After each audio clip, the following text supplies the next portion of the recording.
vou elaborando os planos a que ela obedecerá.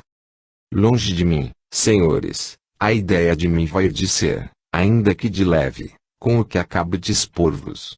For necessária a pertinácia de certas diatribes, para que eu me decidisse, embora contra gosto, a quebrar o silêncio acerca de alguns fatos que me concernem. Mais tarde, todos aqueles que a malignidade aprouve desnaturar serão evidenciados, por meio de documentos autênticos. Ainda não chegou a oportunidade para essas explicações.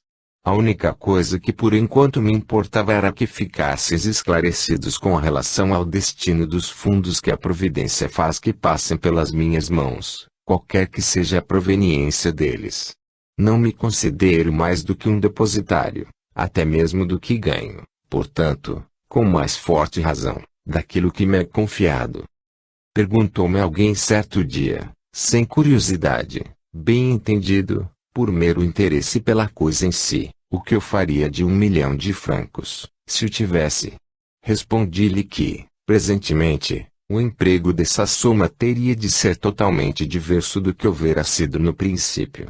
Outrora, eu com ela teria feito a propaganda, mediante larga publicidade. Agora, reconheço que isso seria inútil, pois que os nossos adversários se encarregaram de custeá-la. Não me pondo então à disposição grandes recursos, os espíritos quiseram provar que o espiritismo devia seus triunfos à sua própria força. Hoje, ampliado como está o horizonte quando, sobretudo, o futuro se desdobrou, são de ordem muito diferentes as necessidades que se fazem sentir. Um capital, como figurado, teria emprego mais útil.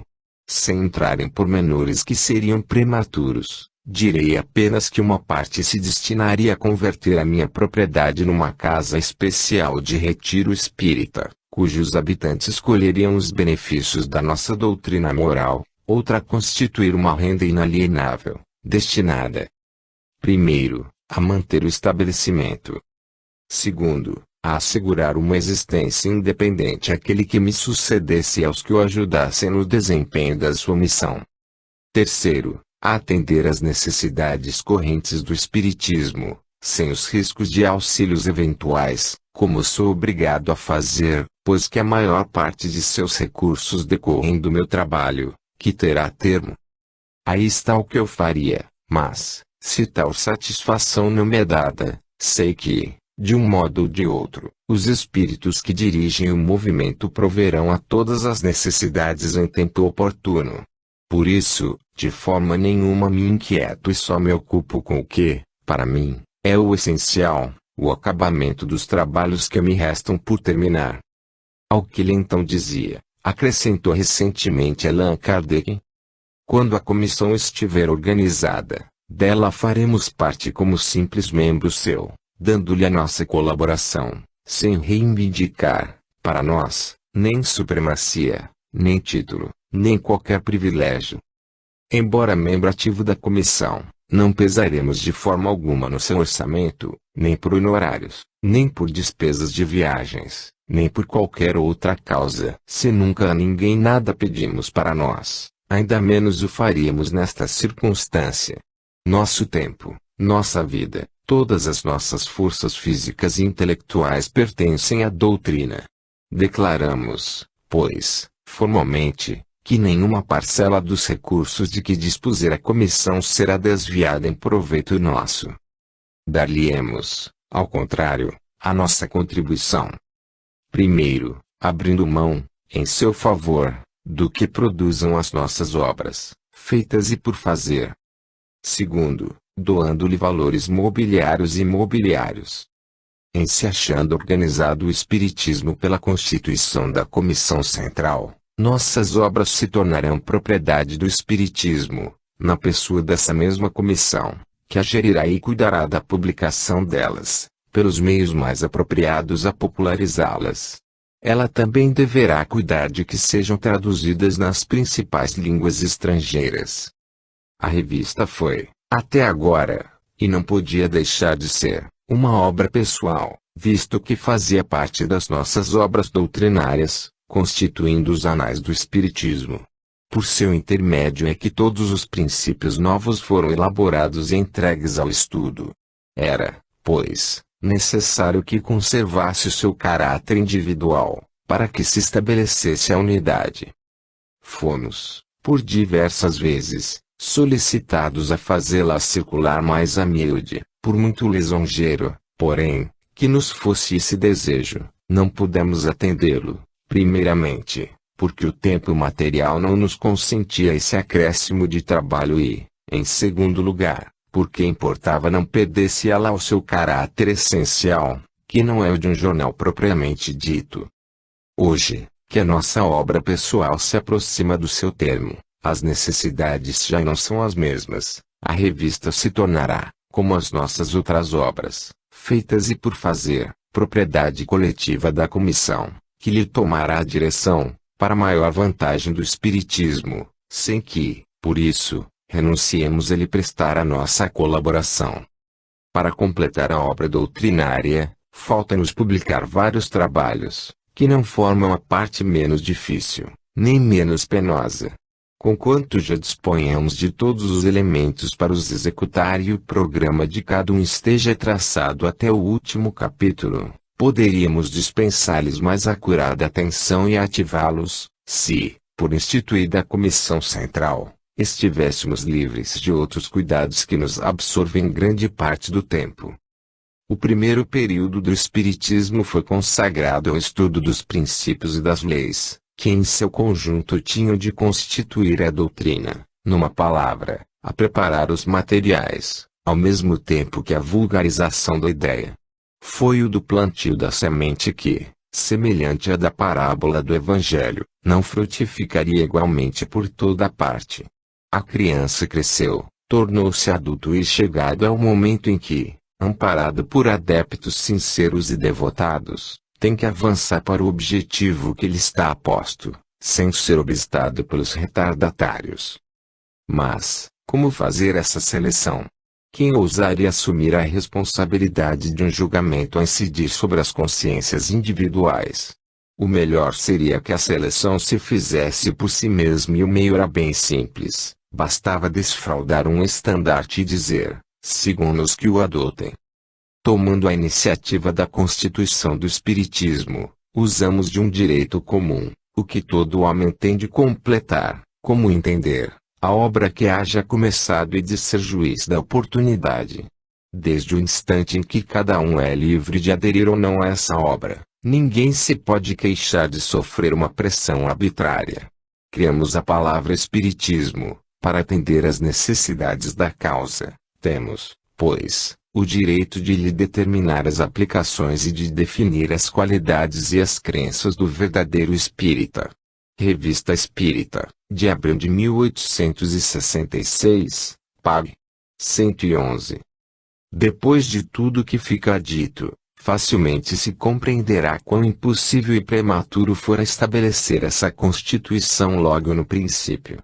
Se a doutrina espírita se houvera formado em conjunto, como toda concepção pessoal, teria sido completada desde o primeiro dia e, então, nada mais simples do que constituí-la. Mas, tendo ela surgido gradualmente, em consequência de aquisições sucessivas, a sua constituição teria congregado todos os amantes de novidades. Em breve, porém, estaria abandonada pelos que não lhe aceitassem todas as consequências. Entretanto, alguns porventura dirão, não estais assim provocando uma cisão entre os adeptos. Abrindo dois campos, não enfraqueceis a falange.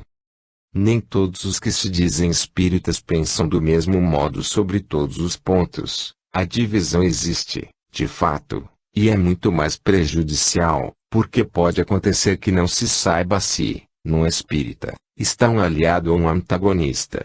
O que faz a força é a universalidade. Ora, uma união franca não poderia existir entre pessoas interessadas, moral ou materialmente, em não seguir o mesmo caminho que não objetivam o mesmo fim. 10 homens unidos por um pensamento comum são mais fortes do que 100 que não se entendam. Em tal caso, a miscelânea de vistas divergentes tira a força de coesão entre os que desejariam andar juntos, exatamente como um líquido que, infiltrando-se num corpo, ergue obstáculo à agregação das moléculas desse corpo. Se a constituição tem por efeito diminuir momentaneamente o número aparente dos espíritas, terá, por outro lado, como consequência, dar mais força aos que caminharem de comum acordo para a realização do grande objetivo humanitário que o Espiritismo há de alcançar. Eles se conhecerão e se estenderão mutuamente as mãos, de um extremo a outro do mundo. Terá, além disso, por efeito opor barreiras às ambições que, se impusessem, tentariam desviá-lo em proveito próprio. Tudo está calculado, visando esse resultado, pela supressão de toda autocracia ou supremacia pessoal. Preâmbulo. Credo espírita. Os males da humanidade provêm da imperfeição dos homens, pelos seus vícios é que eles se prejudicam uns aos outros. Enquanto forem viciosos, serão infelizes, porque a luta dos interesses gerará constantes misérias. Sem dúvida, boas leis contribuem para melhorar o estado social, mas são impotentes para tornar venturosa a humanidade, porque mais não fazem do que comprimir as paixões ruins, sem as eliminar. Em segundo lugar, porque são mais repressivas do que moralizadoras e só reprimem os mais salientes atos maus, sem lhes destruir as causas. Aliás, a bondade das leis guarda a relação com a bondade dos homens. Enquanto estes se conservarem dominados pelo orgulho e pelo egoísmo, farão leis em benefício de suas ambições pessoais. A lei civil apenas modifica a superfície, somente a lei moral pode penetrar o foro íntimo da consciência e reformá-lo. Reconhecido, pois, que o atrito oriundo do contato dos vícios é que faz infortunados os homens, o único remédio para seus males está em se melhorarem eles moralmente. Uma vez que nas imperfeições se encontra a causa dos males, a felicidade aumentará na proporção em que as imperfeições diminuírem.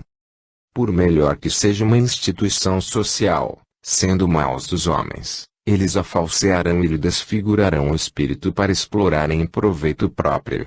Quando os homens forem bons, organizarão boas instituições, que serão duráveis, porque todos terão interesse em conservá-las. A questão social não tem, pois, por ponto de partida a forma de tal ou qual instituição, ela está toda no melhoramento moral dos indivíduos e das massas.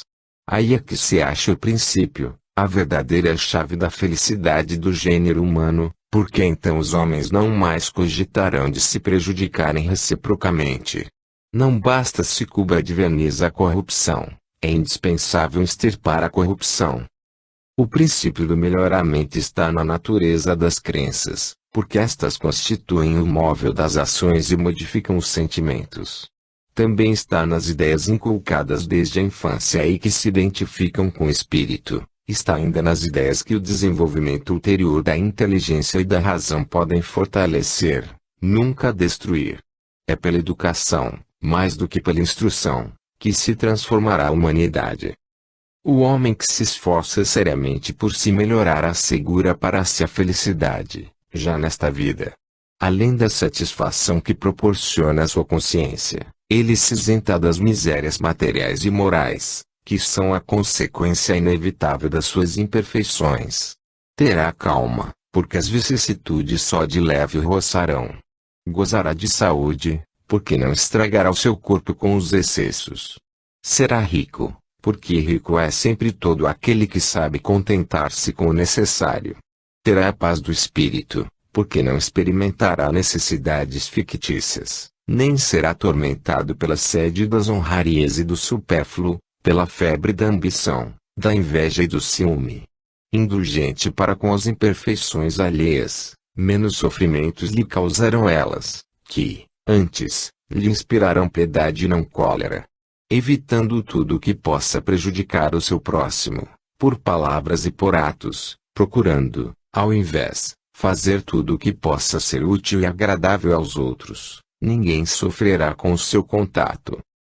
Garante a sua felicidade na vida futura, porque, quanto mais ele se depurar, tanto mais se elevará na hierarquia dos seres inteligentes e cedo abandonará esta terra de provações, por mundos superiores, porquanto o mal que haja reparado nesta vida não terá que o reparar em outras existências, porquanto, na erraticidade, só encontrará seres amigos e simpáticos e não será atormentado pela visão incessante dos que contra ele tenham motivos de queixa. Vivam juntos alguns homens, animados desses sentimentos, e serão tão felizes quanto comporta a nossa terra. Ganhem assim, passo a passo, esses sentimentos todo um povo, toda uma raça, toda a humanidade e o nosso globo tomará lugar entre os mundos ditosos. Será isto uma utopia, uma quimera?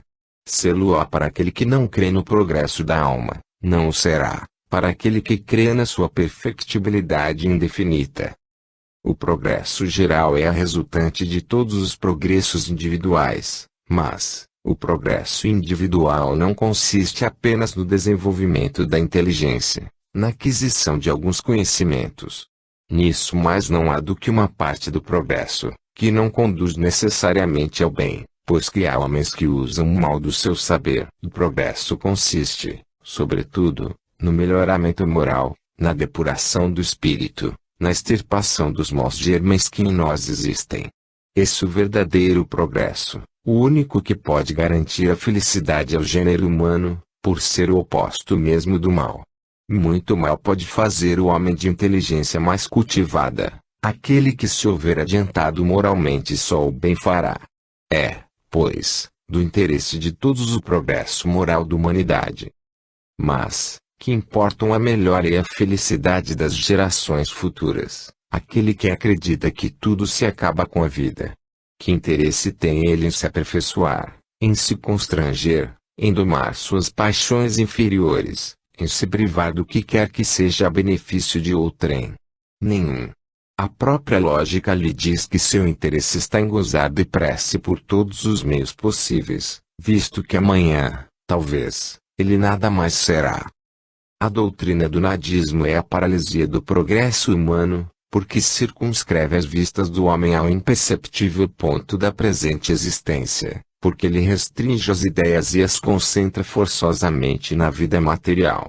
Com essa doutrina, o homem nada sendo antes, nem depois, cessando com a vida todas as relações sociais, a solidariedade é vã palavra, a fraternidade uma teoria sem base, a abnegação em favor de outrem mero embuste, o egoísmo, com a sua máxima, cada um por si, um direito natural, a vingança, um ato de razão, a felicidade, privilégio do mais forte e dos mais astuciosos, o suicídio, o fim lógico daquele que, baldo de recursos e de expedientes, nada mais espera e não pode safar-se do temedal. Uma sociedade fundada sobre o nadismo traria em si o germe de sua próxima dissolução. Outros, porém, são os sentimentos daquele que tem fé no futuro, que sabe que nada do que adquiriu em saber e em moralidade lhe estará perdido, que o trabalho de hoje dará seus frutos amanhã, que ele próprio fará parte das gerações por vindouras, mais adiantadas e mais ditosas. Sabe que, trabalhando para os outros, trabalha para si mesmo. Sua visão não se detém na terra, abrange a infinidade dos mundos que lhe servirão um dia de morada, entrevê o glorioso lugar que lhe caberá, como o de todos os seres que alcançam a perfeição.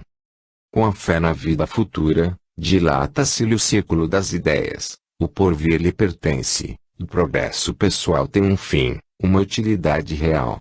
Da continuidade das relações entre os homens nasce a solidariedade, a fraternidade se funda numa lei da natureza e no interesse de todos. A crença na vida futura é, pois, elemento de progresso, porque estimula o espírito, somente ela pode dar ao homem coragem nas suas provas, porque lhe fornece a razão de ser dessas provas. Perseverança na luta contra o mal, porque lhe ensina um objetivo. A formar essa crença no espírito das massas é, portanto, o em que devem aplicar-se os que a possuem. Entretanto, ela é inata no homem. Todas as religiões a proclamam. Porque, então, não deu, até hoje, os resultados que se deviam esperar. É que, em geral, apresentam em condições que a razão não pode aceitar. Conforme a pintam, Ela rompe todas as relações com o presente, desde que tenha deixado a Terra. A criatura se torna estranha à humanidade. Nenhuma solidariedade existe entre os mortos e os vivos. O progresso é puramente individual. Cada um, trabalhando para o futuro, unicamente para si trabalha. Só em si pensa e isso mesmo para uma finalidade vaga, que nada tem de definido, nada de positivo, sobre que o pensamento se firme com segurança. Enfim, porque é mais uma esperança que uma certeza material.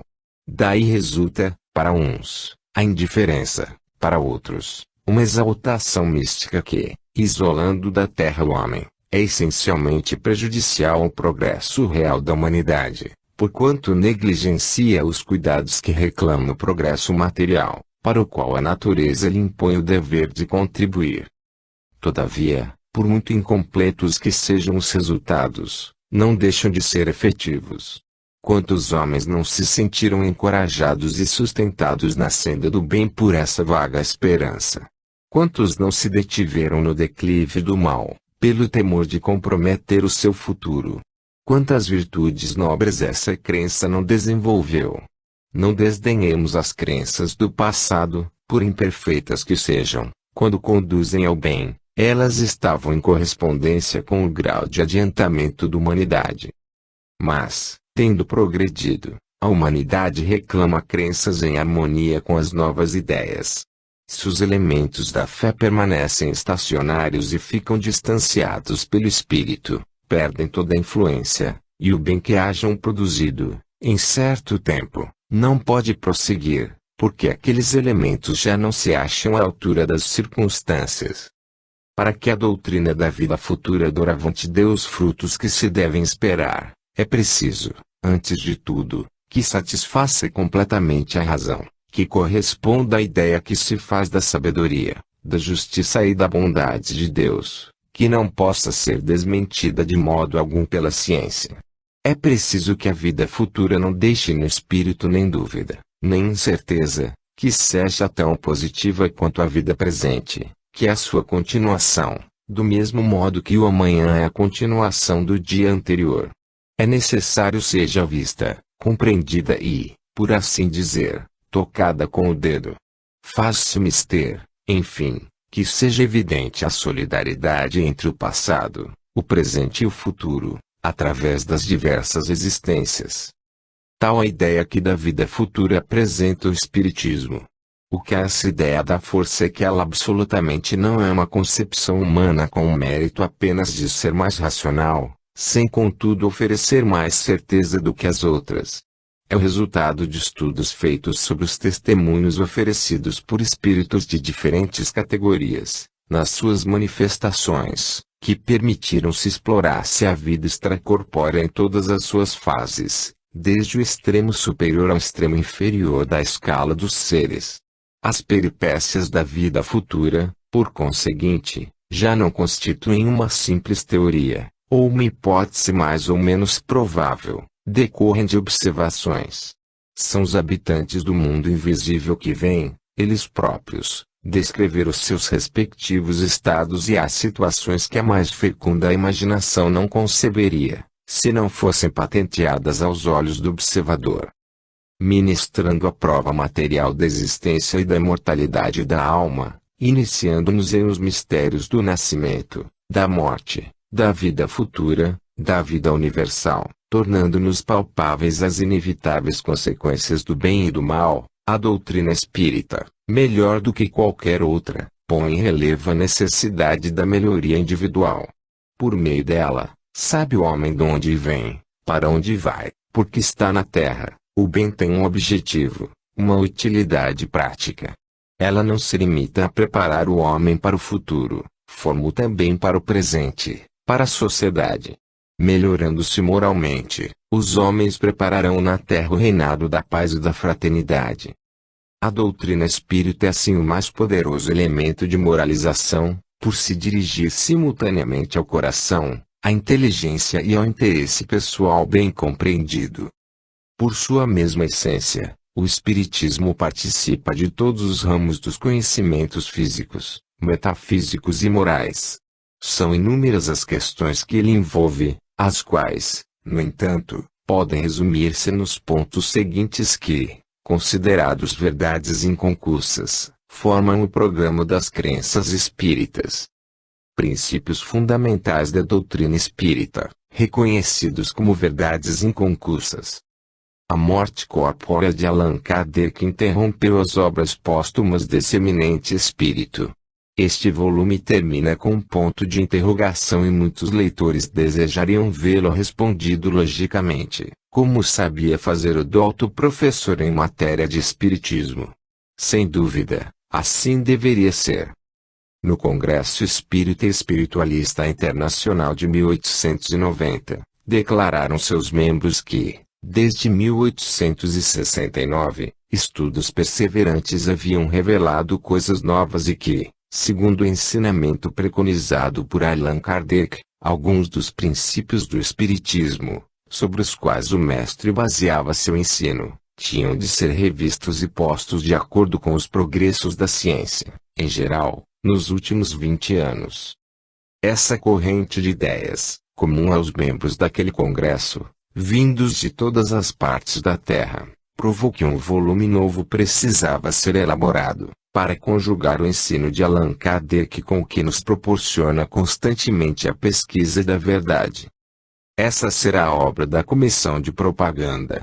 Muito contamos com os bons conselhos dos irmãos que no Congresso demonstraram a sua competência acerca das mais altas questões filosóficas, para auxiliarem a comissão nessa elaboração de um trabalho coletivo e incessantemente progressivo. Esse volume terá por sua vez que ser revisto, quando um novo congresso assim o decidir. A ciência, disse Allan Kardec, tem por finalidade constituir a verdadeira gênese, segundo as leis da natureza. As descobertas da ciência, longe de rebaixá-lo, glorificam a Deus. Elas somente destroem o que os homens construíram sobre as ideias falsas que hão feito de Deus. O Espiritismo, avançando com o progresso, jamais será ultrapassado, porque, se novas descobertas lhe demonstrarem que está em erro acerca de um ponto, ele se modificará nesse ponto, se uma verdade nova se revelar, ele aceitará. A Gênese, capítulo 1, Caráter da Revelação Espírita. P. G. Limari. Fim.